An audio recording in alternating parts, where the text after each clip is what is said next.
திருப்பத்தூரில் தாவேக்க நிகழ்ச்சியால் ஏற்பட்ட போக்குவரத்து நெரிசலில் அமைச்சர் டிஆர்பி ராஜாவினுடைய கார் சிக்கியதாக அண்மை தகவலை நாம் பார்த்துக் கொண்டிருக்கிறோம்.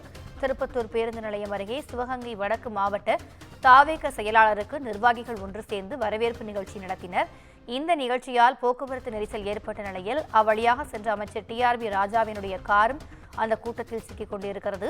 போக்குவரத்து நெரிசலை சரி செய்து அங்கிருந்த போலீசார் அமைச்சரின் காரை அனுப்பி வைத்திருக்கிறார்கள். அண்மை தகவலாக பார்த்துக் கொண்டிருக்கிறோம். கூடுதல் விவரங்களை எமது செய்தியாளர் பாபு சரவணன் வழங்க கேட்கலாம். வணக்கம் பாபு சரவணன், இந்த நிகழ்வு குறித்தான கூடுதல் விவரங்கள்.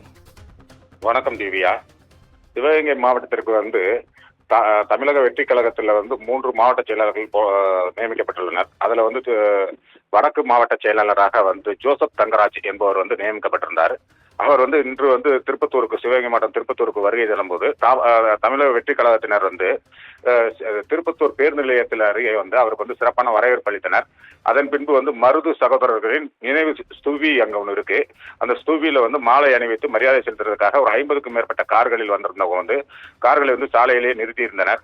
அப்பொழுது திருச்சியிலிருந்து சிவகங்கை நோக்கி வந்த தொழில்துறை அமைச்சர் டிஆர்பி ராஜாவின் கார் அந்த போக்குவரத்து நெரிசலில் டிராபிக்ல இதாயிடுச்சு, மாட்டிருச்சு. அதன் பின்பு இது குறித்து தகவல் கிடைத்தவுடன் திருப்பத்தூர் நகர காவல்துறையினர் அமைச்சரிடம் இந்த தாவேகா புதிய நிர்வாகி மாலை எடுத்து மரியாதை செலுத்தி எடுத்து கூறினர். அதனால் சுமார் ஒரு 15 நிமிடங்கள் அமைச்சர் காரிலேயே காத்திருந்தார். அதன் பின்பு போக்குவரத்து சரி செய்யப்பட்ட பின்பு டிஆர்பி ராஜா அவர்கள் அங்கிருந்து புறப்பட்டு சென்றார். திவ்யா,